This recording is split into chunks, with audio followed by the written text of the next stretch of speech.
Sabi rin ni Vice President Sara Duterte, ang pinakamalaking hamon na kinakarap niya ngayon ay ang pagkakadamay ng kanyang mga tauhan na anya'y panggigipit ng kanyang mga kalaban sa politika. Maluoy ko tungod kay, as I said, ako politiko man ko. Mga politiko, gubaon magina imong pangalan because there's a race, no?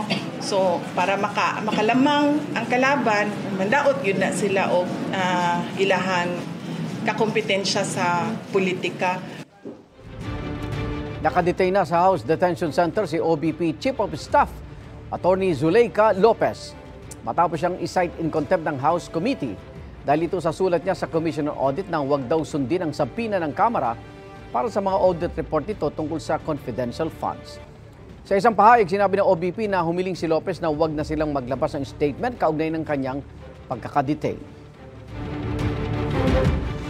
Igan, mauna ka sa mga balita, mag-subscribe na sa GMA Integrated News sa YouTube para sa iba't ibang ulat sa ating bansa.